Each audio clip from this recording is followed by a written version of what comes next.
Eu quero falar sobre a importância de termos conhecimento de Deus. A importância de termos conhecimento de Deus. Oséias 4:6, eu vou fazer a leitura primeiro, da primeira parte do texto. O meu povo foi destruído porque lhe faltou o conhecimento. E eu vou ler o início e você continua, eu vou parar e daí para frente eu vou ler só o meu povo e você continua, tá bom? Vamos lá? O meu povo... Bem, aqui na minha introdução eu quero falar sobre 4 coisas que você precisa saber sobre o conhecimento de Deus. 4 coisas, tá? Que você precisa saber sobre o conhecimento de Deus, que é importante aqui na introdução. Primeiro, conhecemos em parte. Ninguém tem o conhecimento completo e total acerca de Deus. 1 Coríntios capítulo 13, versículo 9 e 10 diz que conhecemos em parte profetizamos, vemos como por enigma, até que venha aquilo que é perfeito, então o que é em parte será aniquilado. Então, nós conhecemos em parte. Segundo, conhecemos o que se pode. Está lá em Romanos 1,19. O que de Deus se pode conhecer, nele se manifesta. Isso é, Deus só revela acerca dele aquilo que a mente humana pode entender. Porque Deus tem uma mente eterna, nós temos uma mente limitada, e se Deus revelasse algo mais, além do que se pode, você ficaria confuso e duvidaria acerca de Deus. Então, nós conhecemos o que se pode. Terceiro, é uma ciência muito alta o conhecimento de Deus. Salmo 139, versículo 6 diz, é o Salmo 139, versículo 6, tá? Tal ciência é para mim maravilhosíssima, tão alta que eu não posso atingir, devido à grandeza e à dimensão de Deus. E quarto, o conhecimento de Deus é um processo contínuo. Oséias 6:3. Conheçamos e prossigamos em conhecer o Senhor. Cada vez que você conhece mais a Deus, você sabe que você menos sabe e precisa saber mais. Porque ninguém se forma em faculdade de Deus. Então, é um processo contínuo o conhecimento de Deus. Agora, preste atenção a isso aqui que eu quero te chamar. Atenção. Número 2. O que é que a falta de conhecimento produz para o povo de Deus? Escute isso. Tudo na vida espiritual, tudo tem recompensa, negativa ou positiva, depende do que você está praticando em conformidade com a lei de Deus. Tudo que você praticar a nível da vida cristã, ou vai redundar em coisa boa e bênção para você, ou vai redundar em coisa ruim. Então, primeiro eu quero mostrar o que a falta do conhecimento produz, e acompanha comigo, que eu vou ler texto por texto, Bíblia aberta em Oséias capítulo 4, e vamos começar com o versículo 1, por favor. Vamos lá. Versículo 1. Ouvi a palavra do Senhor, vós filhos de Israel, porque o Senhor tem uma contenda com os habitantes da terra, porque não há verdade, nem benignidade, nem conhecimento de Deus da terra. Significa que a falta do conhecimento de Deus produz uma discórdia de Deus com você, uma desavença. Segundo, olha como é que esse versículo parece que foi escrito agora. Versículo 2. Só prevalecem o perjurar, o mentir, o matar, o furtar e o adulterar, e há homicídios sobre homicídios. A falta de conhecimento de Deus produz prioridade do mal.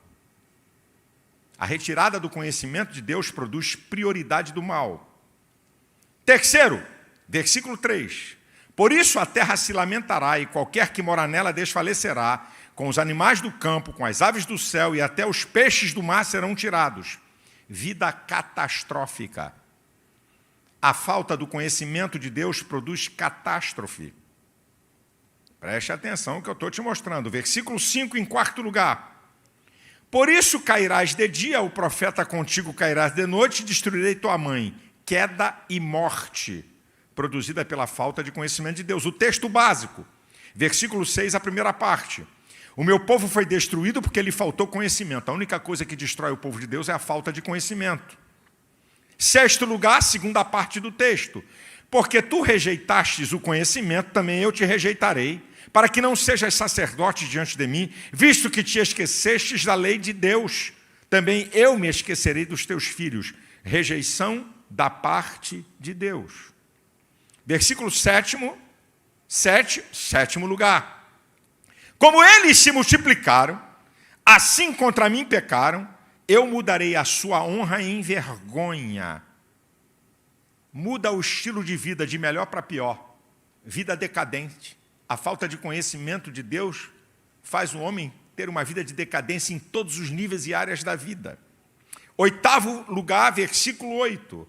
Alimentam-se do pecado do meu povo e da maldade dele tem desejo ardente. Desejo para o mal, não apenas praticam, mas desejam praticar o mal. Nono lugar, versículo 9. Por isso, como é o povo, assim será o sacerdote, e visitarei sobre ele os seus caminhos, e lhe darei a recompensa das suas obras. Juízo de Deus, devido à falta de conhecimento. Versículo 10, décimo lugar. Comerão, mas não se fartarão, entregar-se à luxúria, como não se multiplicarão, porque deixarão de olhar para o Senhor. Se tornam insaciáveis. Quanto mais peca, mais quer pecar. Quanto mais erra, mais quer errar. Versículo 12, em 11º lugar, a última parte do versículo 12. E eles se corrompem, apartando-se da sujeição do seu Deus. Corromper é apodrecer por dentro. É autodestruição. O indivíduo se auto-sabota e destrói pela falta do conhecimento de Deus. Em 12º lugar, versículo 14, a última parte. Pois o povo que não tem entendimento será transtornado. Perturbação e desordem geral pela falta de conhecimento de Deus. Agora, 3 resultados que estão fora de Osés 4. 3 resultados da falta do conhecimento de Deus, que eu vou citar para vocês, que está fora de Osés 4. O primeiro, Romanos 1, 28. Como não se importaram em ter conhecimento de Deus, Deus os entregou a paixões infames. Paixões vergonhosas, esse que é o sentido. Deus os entregou a um sentimento perverso, a paixões infames, porque até as mulheres deixaram o uso natural de mulher, cometendo torpeza com mulher, e o varão, o uso da mulher, cometendo torpeza com o varão. Então, a falta de conhecimento de Deus, Deus entrega o homem a sentimentos perversos e a paixões vergonhosas. 14º lugar. Eu já falei aqui na igreja e vou repetir. A falta de conhecimento de Deus dá poder ao diabo. 1 Timóteo, capítulo 4, versículo 1. Nos últimos dias, alguns apostatarão da fé, dando ouvidos a espíritos enganadores e a doutrinas de demônios. Como não conhecem a Deus, são enganados por aquilo que parece similar com o Evangelho. Profecia, revelação, poder, fogo. Tudo parece que é de Deus, mas não é de Deus. É demônio, é diabo, enganando. Mas não tem conhecimento, é enganado. E doutrinas de demônio, apostasia. Deturpação da teologia bíblica. Agora segura essa em 15º lugar e eu vou beber um pouquinho d'água. Porque a goela está seca e agora que a chapa esquenta no final. A falta de conhecimento de Deus, ela produz falta de temor a Deus. Preste atenção a isso que eu vou te falar. O livro de Juízes, o capítulo 2 é um resumo do livro. Na altura do versículo 10, versículo 11, e isso você encontra em outros versículos, diz assim: que foi congregada uma nova geração depois da morte de Josué e da sua geração. E diz o texto que foi congregada uma geração que não conhecia o Senhor nem a obra que fizera a Israel. Por isso serviram aos Balaíns e a Astarote. Uma geração que não tem conhecimento de Deus perde o temor a Deus. Eu peco, você peca, e se não fosse a misericórdia de Deus, eu não estaria nem aqui nesse púlpito. Uma coisa é você pecar, outra coisa é você viver Quanto mais no pecado e sem nada, sem sentir arrependimento, sem lutar para mudar. Eu vou falar algumas coisas aqui da igreja, que eu não quero falar da igreja dos outros, porque eu não sou covarde. Eu quero falar da igreja que eu sou pastor para vocês entenderem e medirem o que está acontecendo com essa geração que está perdendo o temor a Deus, porque não conhece a Deus. Escute, me mostraram. Aconselho pais de adolescentes e jovens a verificarem o Twitter, que eles estão malandro. Descobriram que você pesquisa o Zap Zap e o Instagram e eles estão usando o Twitter. E você está tomando bola nas costas e nem sabe. Aqui o Twitter de uma menina membro da igreja de 15 anos de idade, membro aqui dessa igreja. Botou no Twitter assim, eu vou falar o português claro, para você entender. Acordei hoje com tesão, estou com vontade de dar. Ah, você está admirado? Você acha que é só isso? Você acha que é só isso? Nas redes sociais, jovens. Ah, eu gosto de menina. E qual é o problema? Deus vai entender. Olha a conversa. Todo o sistema do mundo dentro de gente que está aqui, que escuta o evangelho, que escuta a palavra, mas que não conhece a Deus. Que não conhece a Deus. Eu queria informar, escute essa, o ser humano não pode viver sem alimentação, não pode. O ser humano não pode viver sem água, não pode, senão morre. O ser humano não pode viver sem dormir, senão morre. Mas o ser humano pode viver sem sexo. Não morre. E sabe, eu acho que tem gente que pensa que eu cheguei na Terra com 60 anos. Eu acho que tem gente, quando olha para você que tem mais idade, pensa que chegou com 60, 55, 50, e que você não foi jovem, e que você não tem hormônio, e que você não tem desejo, ou que você perdeu o desejo, ou então o pessoal acha, eu vou elucubrar aqui, desculpa, acho que Deus disse assim, meu servo, o pastor Silas Malafaia, eu estou enviando para você um anjo com uma vacina do céu. Eu vou te dar essa vacina. Você nunca mais vai ter que lutar contra a sua natureza. Você nunca mais vai ter que lutar contra seus desejos. Tá? Depois que você toma essa injeção, quando você tentar sentir um desejo, onde eu estou? Tá. O desejo sai. Meu Senhor. Eu nunca passei aqui ideia de super-homem. Eu não suporto essa ideia de quem está com o microfone no púlpito querer demonstrar que é super crente. Eu vi isso quando eu era garoto, na época da Assembleia de Deus, de grandes pregadores passando ideia de Superman. Eu sou tentado igual a você. Eu tenho que lutar contra a minha natureza igual a você. Eu tenho que lutar contra meus desejos igual a você. Eu tenho que lutar contra a minha carne igual a você. Eu vivo numa guerra igual a você. E essa guerra é boa. Significa que você tem Deus. A carne cobiça contra o espírito contra a carne, para que não façais o que quereis. Mas se sois guiados pelo espírito, não está debaixo da lei. Eu gostaria de informar que sexo fora do casamento é pecado. Eu não estou dizendo que você tem que viver a vida toda sem sexo, mas o parâmetro da Bíblia para a vida sexual é no casamento. Estão se prostituindo, o camarada está tendo relação com namorada na maior cara de pau, depois vem aqui para a igreja e chora. E depois vem aqui para a igreja, ouve uma mensagem, mas não se arrepende nunca.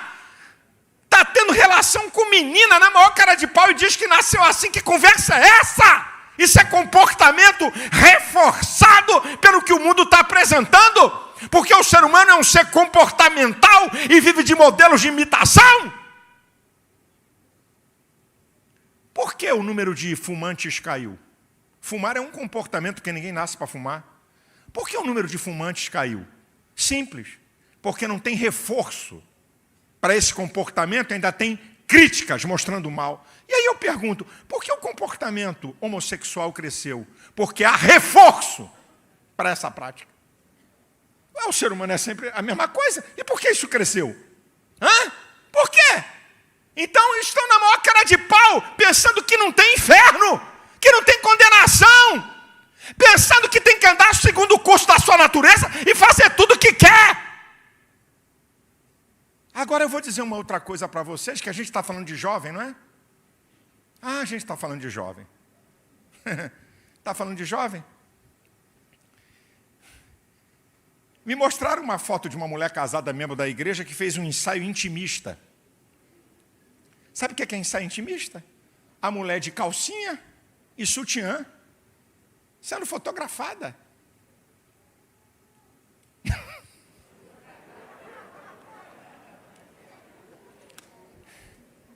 Sabe?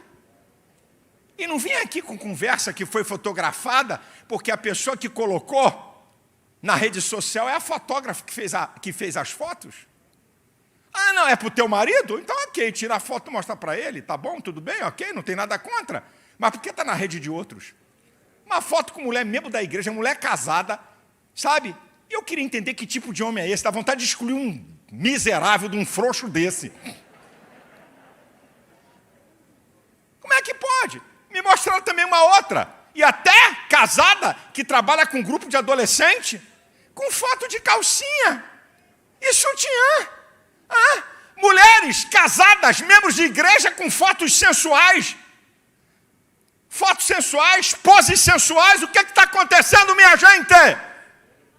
Falta de temor a Deus. Eu peco, eu erro. Gente, eu não estou aqui para passar uma imagem que eu não erro, que eu não peco. Eu estou dizendo que uma coisa é você errar, outra coisa é você viver na prática. Essa que é a diferença. Gente que não luta por nada, está aí numa boa, está praticando pecado e não está nem aí. Eu vou na igreja, peço perdão e tomo ceia. Falta de temor a Deus. Estamos com uma geração que não teme a Deus, não está nem aí. Se está se prostituindo, se está adulterando, se está papando, se está sei lá o quê, não estão nem aí. Mais uma.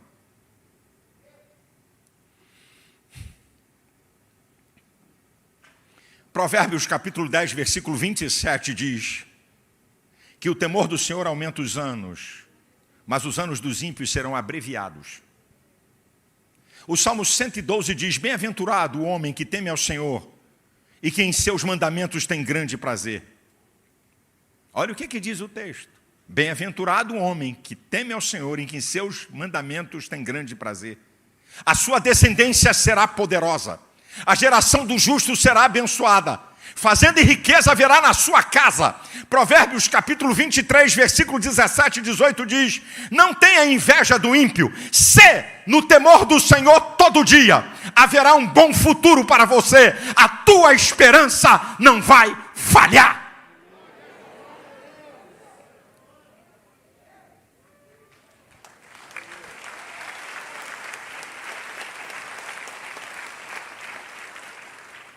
Nós estamos vivendo dias difíceis, que as pessoas não querem ter conhecimento de Deus, e o resultado é patente. O resultado é aberto, não tem jeito. Então eu agora vou mudar o disco. Como eu disse que tudo tem resultado, seja negativo ou positivo. Então o que o conhecimento de Deus produz? Tem um resultado positivo. A falta dele eu mostrei, tem um negativo. Mas o que o conhecimento de Deus produz? Então vamos lá. Número 1, nos livra da vergonha. Eu vou dizer o que é isso. 1 Pedro, capítulo 3, versículo 15 diz, antes santificai a Cristo em vossos corações, para que você possa responder com mansidão a qualquer um que pedir a razão da vossa fé. Está aí o crente, é do fogo, é do manto, é do poder, é do mistério. Mas se encarar um testemunha de Jeová, não é de Jeová. Testemunha de Jeová somos nós. O fogo, o manto e o poder passa vergonha. Eu vou citar só alguns exemplos para você entender isso. Chega um cara desse, para você que é cheio de fogo, cheio de poder, cheio de língua estranha, e diz assim, você sabia que Jesus não é Deus, é o irmão mais velho da humanidade? É mesmo? Eu nunca ouvi isso na escola dominical. Quer dizer que Jesus é o irmão mais velho? E não é Deus? Não, olha. É? Aí nós vamos lá para Hebreus capítulo 1, a partir do versículo 6. E quando outra vez introduz o primogênito de Deus no mundo, diz, e todos os anjos de Deus o adorem. Agora ele vai mostrar a diferença dos anjos para Jesus. Mas dos anjos diz, dos teus anjos faz ventos e dos seus ministros labaredas de fogo. Mas do Filho diz, ó Deus, o teu trono subsiste pelos séculos dos séculos. Cetro de equidade é o cetro do teu reino. Jesus é Deus. Jesus é Deus. Jesus é Deus, digno de glória, digno de honra, digno de ser adorado. 1 João capítulo 5, versículo 20 diz, sabemos que o Filho de Deus é vindo e nos deu entendimento para conhecermos o que é verdadeiro. E no que é verdadeiro estamos, isto é, em Jesus Cristo, seu Filho. Este é o verdadeiro Deus e a vida eterna. Agora vamos para um texto muito conhecido e que a gente nem olha. Muitas vezes a grandeza do texto, que é Filipenses 2, a partir do versículo 9. Pelo que Deus o exaltou soberanamente e lhe deu um nome acima de todo nome, para que ao nome de Jesus se dobre todo o joelho dos que estão na terra, embaixo da terra e no céu. E aqui vem a parte interessante. E toda língua confesse que Jesus Cristo é o Senhor. Sabe o que está dizendo aí? E toda língua confesse que Jesus Cristo é Adonai. A única linguagem atribuída para Deus de Senhor, Adonai. Jesus não é irmão mais velho da humanidade, é Adonai. Toda língua vai ter que reconhecer e confessar, Ele é Deus, Ele é o Rei dos Reis, Ele é o Senhor dos Senhores, Ele é digno de glória e de louvor e de adoração. Jesus é Deus.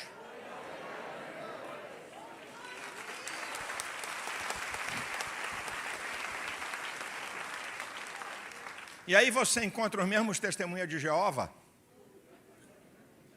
e diz para você, olha, o Espírito Santo é uma energia, é uma força. Meu Deus, é uma força, é uma energia, não é nada de pessoa não, o Espírito Santo é uma força. Aí você tinha que dizer para ele, não, o Espírito Santo é uma pessoa, porque ele possui os atributos de uma pessoa. 1 Coríntios 12, 11 diz que o Espírito distribui os dons como Ele quer. Então Ele tem vontade própria. Efésios 4:30 diz para você não entristecer o Espírito Santo, o qual nós estamos selados para o dia da redenção. Então Ele tem sentimentos. Romanos 8:26 diz que nós não sabemos pedir como convém, mas o Espírito intercede por nós, com gemidos inexprimíveis. Ele tem inteligência. Ele sabe o que te falta e sabe pedir aquilo que te falta. Então ele não é uma força, nem um fluido, ele é uma pessoa, e é uma das pessoas da Trindade, ele é Deus. E aí então você encontra um kardecista, aí é que a coisa fica bonita. Um crente cheio de fogo e de poder encontra um cara desses assim, você sabia que a Bíblia fala de reencarnação? Porque Jesus em João 3 disse que Nicodemos tem que nascer de novo? Meu Deus, na escola dominical ninguém me disse isso até agora. Como existe um princípio da interpretação da Bíblia, que a Bíblia se autoexplica. Então vamos ver o que a Bíblia diz sobre o novo nascimento. Temos que ir a João capítulo 1, versículo 12 e 13. Mas a todos quanto receberam deles o poder de serem feitos filhos de Deus, os quais não nasceram da carne, nem do sangue, nem do varão, mas de Deus. Nascer de novo, nascer de cima, nascer de Deus, nascer do Espírito, nascer da palavra. E tem um princípio na regra, não é, de quem crê em reencarnação, é que, segundo a doutrina, é você que sabe em que você está reencarnado. Foram perguntar a João Batista, em João capítulo 1, versículo 21, você é Elias? Ele disse, eu não sou. Allan Kardec não pode saber mais do que João Batista.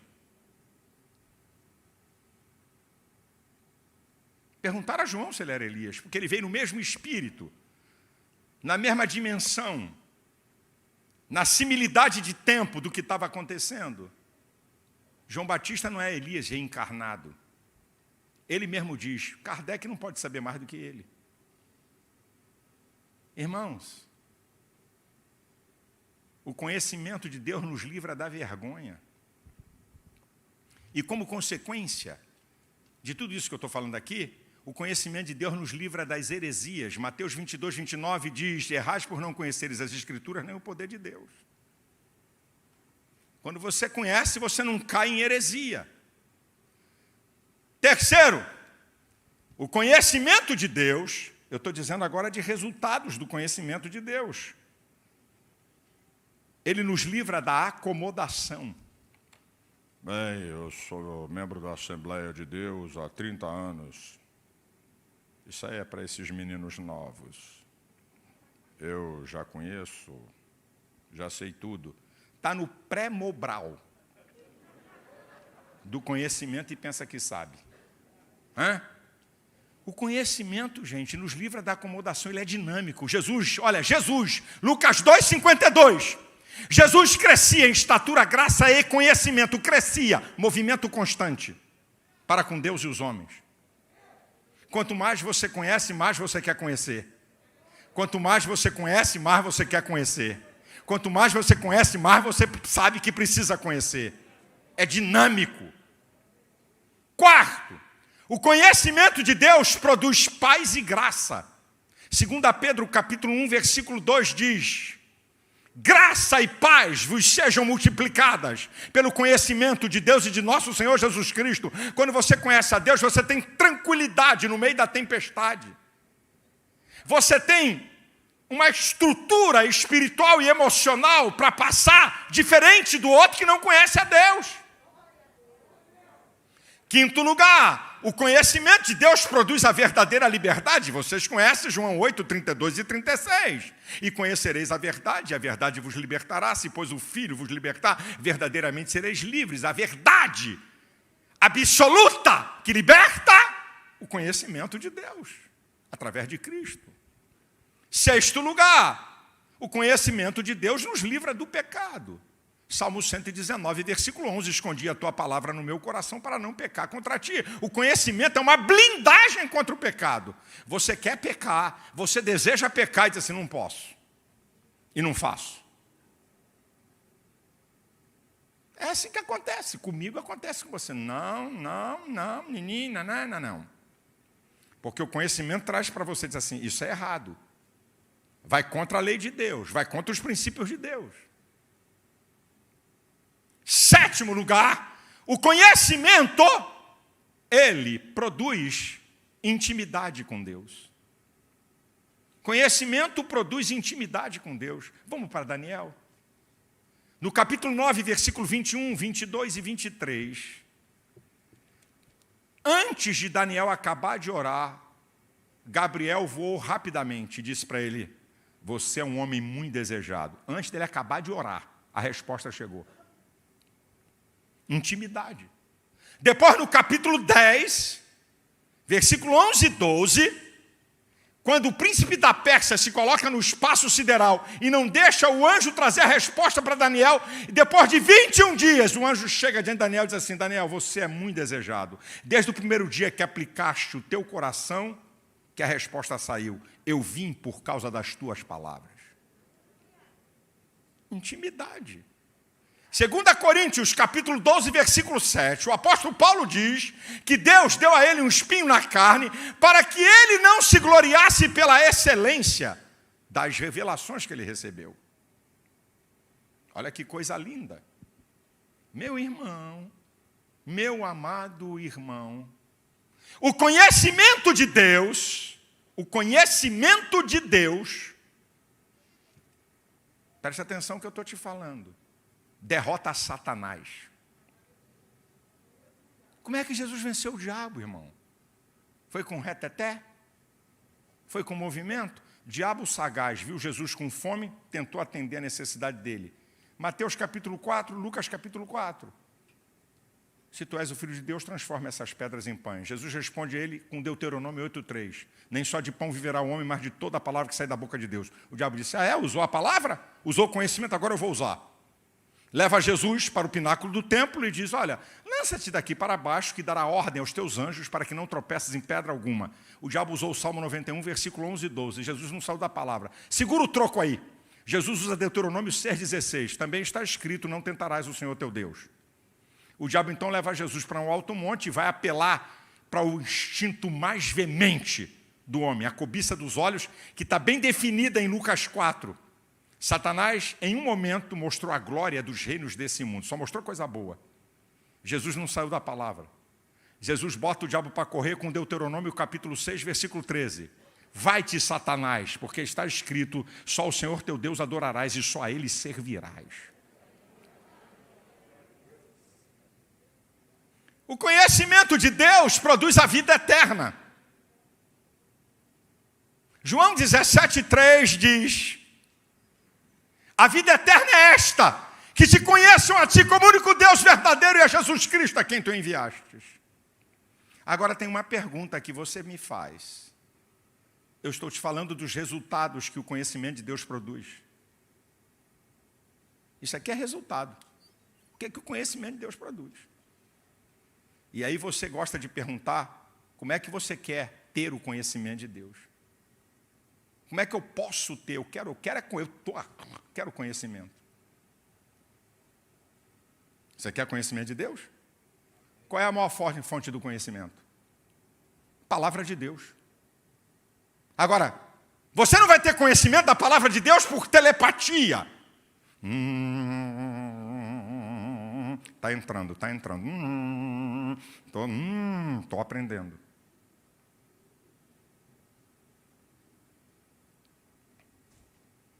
Salmo 1, versículo 2. Antes tem o seu prazer na lei do Senhor e na sua lei medita de dia e de noite. Medita, não é nem ler. Meditar, inferir, pensar, analisar, gastar tempo. Busca de informação com o intelecto. Daniel, no capítulo 9, versículo 2, diz, eu pelos livros entendi o que o Senhor revelou a Jeremias. Intelecto, pesquisou, leu. Apóstolo Paulo, 2 Timóteo, capítulo 4, versículo 13. Tu, quando vieres, traz a minha casa, passa em Troades, na casa de Carpo, traz os livros e principalmente os pergaminhos. Livros, conhecimento, pergaminhos, palavra de Deus. Olha lá, Paulo pesquisava. Você quer ter conhecimento de Deus? Conhecimento de Deus? Relacionamento pessoal através da oração. Busca de conhecimento por transcendência. Como é que você conhece uma pessoa que você não conversa com ela? Como é que você pode conhecer uma pessoa? Quer ver uma cena que eu vou dizer para vocês? Facinho para você entender isso. Você está numa festa. Tem uma pessoa aqui que você conhece. Amigo de anos. Tem uma outra que é amigo desse. Você não conhece. Aqui é meu amigo. Tá, prazer, tal, papo. Aí essa, que é amiga sua e amiga da pessoa, diz assim, espera um instantinho que eu vou ali e volto. Te deixa com a pessoa que você não conhece. Você não sabe o que vai falar. Fica sem jeito. Eu não conheço a pessoa, eu não tenho intimidade com a pessoa.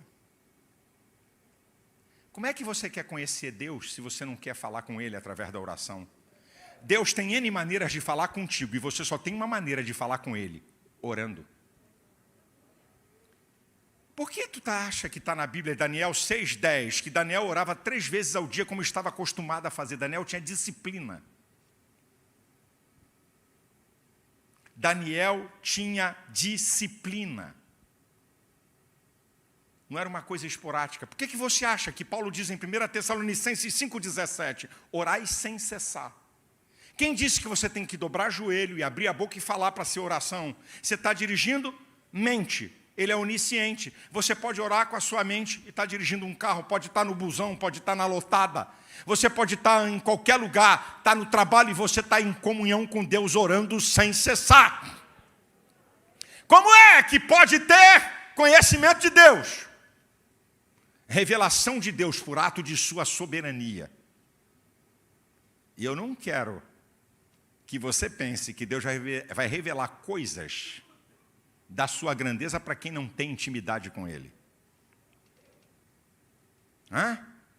Ezequiel 1, Ezequiel diz, estava junto ao rio Quebar e tive visões de Deus. O anjo Gabriel, que veio falar com Daniel em capítulo 9, versículo 21, 22, 23, veio instruir a Daniel naquilo que ele não sabia, veio revelar a Daniel o que ele não sabia. Revelação de Deus. É Deus que pode revelar, é Deus que pode mostrar, te revelar alguma coisa, por ver o seu desejo e busca de conhecimento. Como é que você adquire conhecimento? Experiência com Deus no seu dia a dia.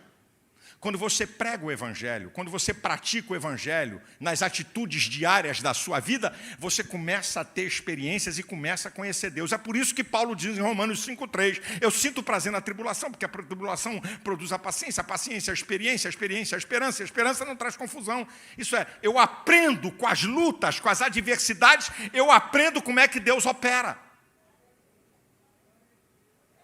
É por isso que Paulo diz em 2 Timóteo 3, 11 e 12, perseguições e tribulações tais quais me aconteceram em Antioquia, Icônio e Listra. Quantas perseguições sofri, mas o Senhor de todas me livrou. Aqueles que querem viver piamente em Cristo padecerão perseguições. Isso é, Paulo tinha experiências de conhecer Deus nas experiências da sua vida. Você não prega para ninguém? Como é que você vai ter experiência com Deus para você conhecer ações de Deus? Você não pratica o Evangelho. Como é que você quer? Agora, minha gente, eu vou terminar dizendo uma coisa para vocês aqui. Eu quero deixar bem claro para essa igreja e para o povo dessa igreja aqui. Essa igreja nunca vai ser igreja de movimento. Essa igreja aqui sempre será a igreja da palavra.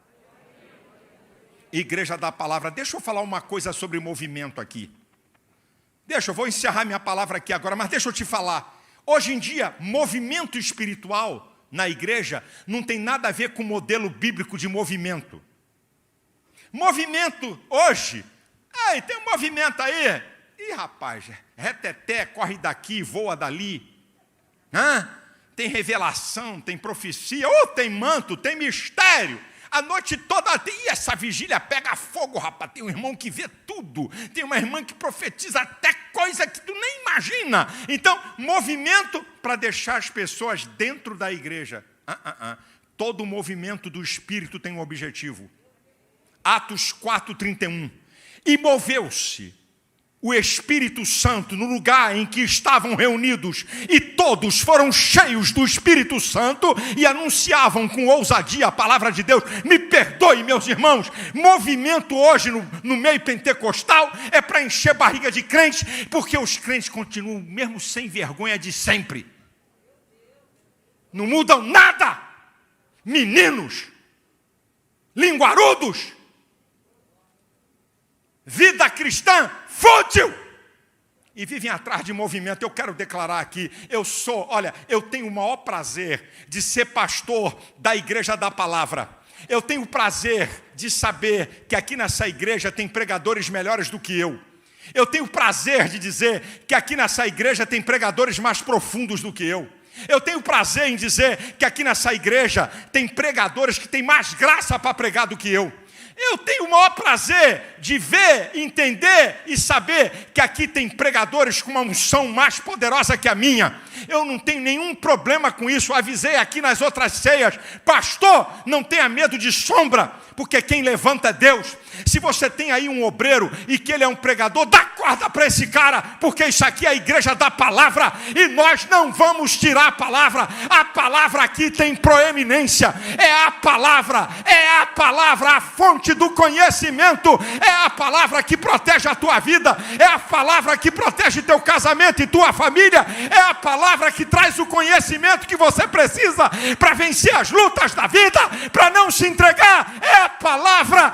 Essa igreja sempre será a igreja da palavra.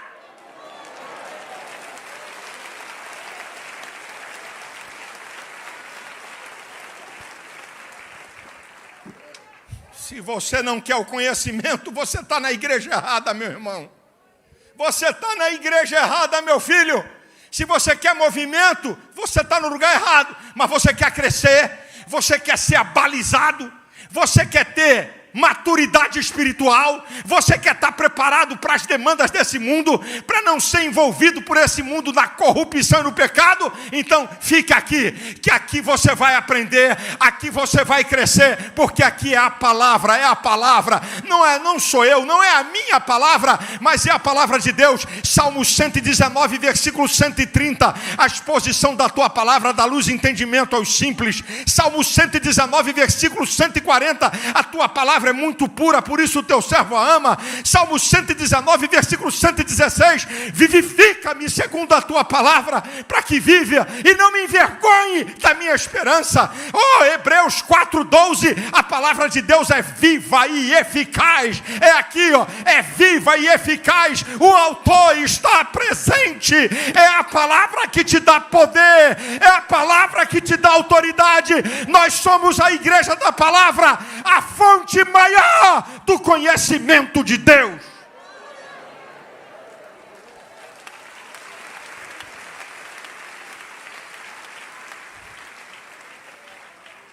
Aleluia, aleluia, aleluia. Por que você acha que eu estou há anos aqui? Esse mês vamos ler tal livro e tal livro. Por que você acha, irmão?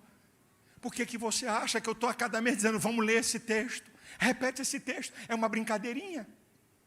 É joguinho pedagógico para ensinar a criança. Porque eu estou falando para você repetir a palavra. Porque eu tenho motivado para você ler a palavra. Porque eu tenho feito isso. Porque eu sei que se você estiver embasado pela palavra, você não vai ser enganado. Você não vai ser enrolado. Você não vai ter medo na hora da tribulação e da adversidade, como diz Paulo, em 2 Timóteo 1,12, por cuja causa padeço e não me envergonho. Porque eu sei em quem eu tenho crido, eu conheço Deus, e Ele é fiel para guardar o meu depósito até aquele dia. Olha o que Paulo está dizendo. Repare o texto. Olha o que Paulo está dizendo no texto. Por cuja causa padeço e não me envergonho. Imagina o apóstolo Paulo. O lenço desse camarada curava. Onde ele passava milagres extraordinários. O cara é caluniado, difamado, preso, injustiçado. Isso é homem de Deus? Esse cara que tem poder? Olha quanta coisa negativa. Os crentes de hoje. Alguma tempestade? Não. Um ventinho mais forte. Acho que Deus me abandonou. Eu dou dízimo. Eu dou oferta. Por que Deus está deixando acontecer isso? Treme na base, fica com medo de ímpio, fica com medo do sistema. Ai, meu Deus, e agora? Ai, ui. Fica desanimado, Deus me abandonou.